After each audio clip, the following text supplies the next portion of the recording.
नमस्कार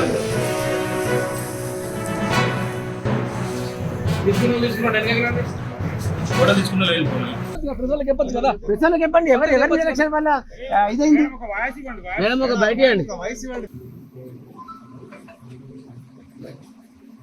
ఏంటి అన్నట్టు ఇది అధికారులు అప్పుడు కనిపిస్తలేదా? దయచేసి ఈ విధంగా చేస్తే మీరు ప్రజాస్వామ్యాన్ని కూలి చేస్తున్నారు. నేడు ఖానాపూర్ లో అవిశ్వాసాన్ని మీరు ఇండైరెక్ట్ కలెక్టర్ గారు ఆర్డీఓ గారు కలిసి ఎలక్షన్ కమిషన్ కోర్టును కూడా మీరు తప్పుదోవ పట్టించి కూలి చేసి కోట్ల రూపాయల కుంభకోణానికి సహకరించారని నేను మనవి చేస్తున్నాం. దయచేసి మరి ఈ అవిశ్వాసం ఎప్పటిదాకా మీరు చెప్పిస్తారు ఏంటిది మీరు క్లియర్ గా చెప్పాలి, లేకపోతే మేము ధర్నా చేస్తాం. అమర నిరాదీక్ష చేయడానికి ఎందుకు రాము. మా ఖానాపూర్ ఎట్లా కాపాడుకోవాలో మాకు తెలుసు. అవినీతి పరులు అందరు కలిసి వస్తారు. పోరాటం చేస్తే మేము కౌన్సిలర్లం, ప్రజలచే ఎన్నుకోబడ్డ కౌన్సిలర్లం కనుక తప్పకుండా మేము దీన్ని పోరాటం చేసి నిధులను కాపాడతాం. మీరు ఎన్ని విధాలు చేశాం. దయచేసి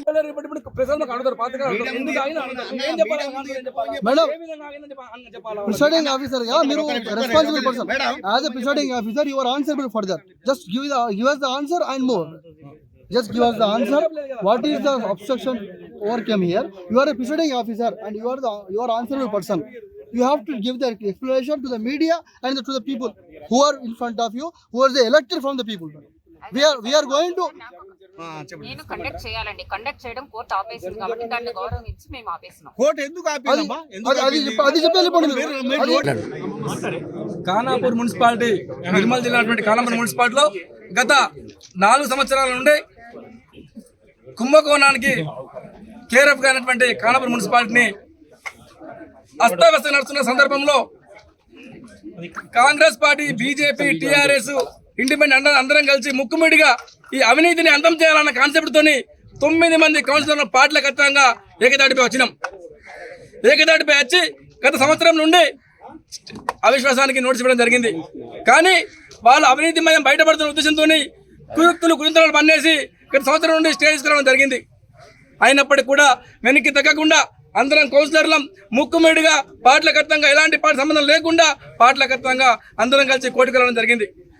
కోర్టుకు వెళ్ళేసి మొన్నటికి మొన్న స్టే వేకెంట్ చేసి మళ్ళీ అవిశ్వాసం నోటీస్ ఇస్తే అవిశ్వాసానికి సాగులు చూపెట్టేస్తూ మళ్ళీ 25 తారీఖున ఉన్న అవిశ్వాస మీటింగ్ను క్యాన్సిల్ చేస్తూ తదుపరి ఉత్తర్వులు వచ్చే వరకు కోర్టు ఆదేశాలు మళ్ళీ తదుపరి ఉత్తర్వులు వచ్చే వరకు మళ్ళీ చెప్పడం జరిగింది.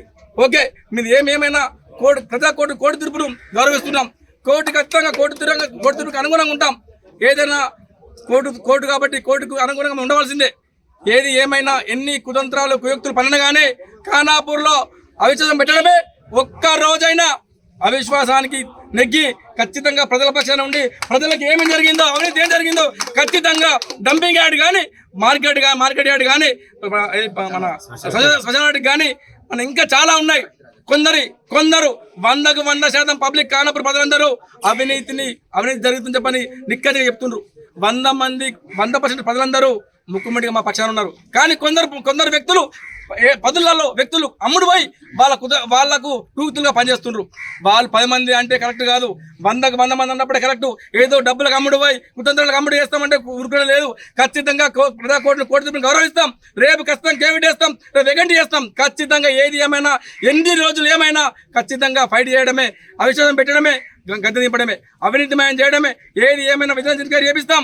ఏది ఎందరు అవినీతి పరులు ఉన్నారో రోడ్డు ఎందుకు ఆగిందంటే అందరూ గుర్తు. ఈ రోజు ఒక వ్యక్తి మాట్లాడుతూ ఉన్నాడు, ఒక వీడియో వ్యక్తి పెద్ద వ్యక్తి మాట్లాడుతున్నాడు. రోడ్డు సెంట్రల్ లైటింగ్ పని నడుస్తూ ఉన్నది. సెంట్రల్ లైటింగ్ పనిని కౌన్సిలర్లు ఆపిండని చెప్పిండ్రు. ఆ పెద్ద మనిషి కూడా అడుగుతున్నా, సెంట్రల్ లైటింగ్ పని ఎందుకు ఆగింది? ఎవరిల్లు మధ్యలో ఉంది, ఎవరి మెట్లు కూలిపోతున్నా సెంట్రల్ లైటింగ్ ఆపినావు. అది తెలదా? ఆ స్టేజ్ చాపలేవా? ఈ రోజు స్టేజ్ వచ్చి నువ్వు ఆపుతావు. ఈ రోజు మేము అభివృద్ధిని అడ్డుపడుతుండు ఇలా అవినీతి చేసిన చెప్పని కౌన్సిలర్ చెప్పి అంటున్నాం. ఎంతో కరెక్ట్ అడుగుతున్నాం. ఇప్పటికైనా కళ్ళు తెరవండి. ఎందుకంటే నిజాన్ని మాట్లాడండి. అవినీతి చేసిన వాళ్ళు మేముంటే అన్నారు. మొన్న కొందరు ఏమంటారు, ఏదైనా తీర్మానం చేయకుండా జరిగింది అంటారు. తీర్మానం జరగలేదు. 40 లక్షలు ఉన్న తీర్మానం 70 లక్షలు చేసిండ్రు. 30 లక్షలు ఎవరి తీర్మానం చేసి ఎవరి తీర్మానం లేక చేసినారో అడుగుతున్నాం. వీళ్ళంటూ కొందరు అంటారు ఏ అవగాహన లేకుండా, ఏ కౌన్సిలర్ ప్రమేయం లేకుండా ఇది జరిగిందా, మీ ప్రమేయం లేదు అడిగినారు. మా ప్రమేయం లేదు. మేము 40 లక్షలు మాత్రమే మేము మీటింగ్ కనెక్ట్ చేసినాం. మీరు అంత అవగాహన లేకపోతే ఆర్టీ అడగండి. మీ చైర్మన్ మీ కుటుంబాలు మీ వాళ్ళే కదా, అడగండి, తీసుకోండి, కాపీలు తీసుకోండి. అనవసరంగా మాట్లాడుతూ ఉరుకునే లేదు, కల్లిబొల్లి మాటలు చెప్తే ఉరుకునే లేదు. ఇప్పటికైనా బుద్ధి తెచ్చుకోండి. 100 మంది చీకొట్టినా ఇప్పుడు మేము పాకులాడతాం. అదే సమయంలో 10 మంది ఒకే ఉన్నామండి. 10 మంది ఒకే ఉండి ఇద్దరితో ఫైట్ చేస్తా ఉంటే ఏంది? ఇద్దరితో ఉందా? నిక్కచ్చిగా ఇప్పటికైనా మేము ఎప్పుడు అంటున్నాం, ప్రజాస్వామ్యబద్ధంగా ఉందాం, ప్రజాస్వామ్యంగా నిలబడదాం, అవినీతిని అంతం చేద్దామని చెప్పని మేము అందరం ఉన్నాం. కానీ ఏదో మీ డబ్బులకు మీ కుతంత్రాలకు మేము అమ్ముడు పెట్టడం కాదు. ఎవరు అంటారు ఈ కౌన్సిలర్ ఇన్ని పోతారు, ఈ కౌన్సిలర్లు ఎప్పుడు పార్టీల ఖచ్చితంగా ఉన్నాం. మా Congress party, BRS party, TRS party, BJP party అన్ని పార్టీలో ఉన్నాం. ఎవరిగా పార్టీలకు అమ్ముడు ఓటలు గారు. నిక్కచ్చిగా అవినీతి జరిగింది కాబట్టి, కానాపర్స్ అవినీతి జరిగింది కాబట్టి, అవినీతి మీద మాట్లాడే కౌన్సిలర్ కాబట్టి, అందరు యంగేజ్ కాబట్టి ఖచ్చితంగా నిక్కచ్చిగా ఉన్నారు. రేపటి తరాలకు మా కానాపురం మేము నిలదీయకపోతే, మేము అవకాశం పెట్టకపోతే మేము బాధ్యులమవుతామని చెప్పిన ఉద్దేశంతోనే అవకాశం పెట్టడం జరిగింది. ఇప్పటికైనా మొన్న కొన్ని నిర్లక్ష్యం వల్ల, అధికార నిర్లక్ష్యం వల్ల క్లారిటీ కనబడుతుంది. స్టేలో అధికారులు మాది మేము కరెక్ట్ ఉన్నాం, కరెక్ట్ పర్ఫార్మెన్స్ కరెక్ట్ అన్నున్నాం, కానీ చిన్న సాగు పెట్టేసి అధికారులు తప్పుదామని చెప్పడం జరిగింది. అధికారులు తప్పుదాం ఉన్నప్పుడు ఖచ్చితంగా మేము రేపు కోర్టుకు పోతాం, కోర్టు ప్రజలను గౌరవిస్తాం, కోర్టులో ఏది నిరూపిస్తే దాన్ని సిద్ధంగా ఉంటామని చెప్పి తెలియజేస్తున్నాం. Thank you. అయితే Khanapur municipality chairman, vice chairman పై సభ్యులు ఏదైతే అవిశ్వాస తీర్మానాన్ని కలెక్టర్ ద్వారా నోటీస్ ఇచ్చి ఇవాళ మీటింగ్ ఏదైతే పెట్టారో దానిపైన నిన్న గౌరవ తెలంగాణ హైకోర్టు వారు స్టే విధించడం జరిగింది. అయితే వీరు సభ్యులు మరియు ప్రభుత్వ అధికారులు, కలెక్టర్ గారు కానీ వారు కానీ ఈ నో కాన్ఫిడెన్స్ మోషన్ మీటింగ్ ఏర్పాటు చేయడంలో మున్సిపల్ చట్టంలో ఉన్నటువంటి సెక్షన్ 37, 299 అండ్ GOMS నంబర్ 235 ప్రకారం వాళ్ళు సరైనటువంటి నిబంధనలు పాటించలేదనే ప్రధాన కారణాన్ని ఆధారం చేసుకొని హైకోర్టు ఇవాళ స్టే విధించడం జరిగింది. ఈ స్టే కూడా ప్రత్యేకమైన టైం అని కాకుండా తదుపరి ఉత్తర్వులు వచ్చే వరకు ఈ హైకోర్టు స్టే విధించడం జరిగింది. కేసు మాత్రం మళ్ళీ ఫిబ్రవరిలో కూడా దీనిపైన తదుపరి విచారణ జరుగుతుంది.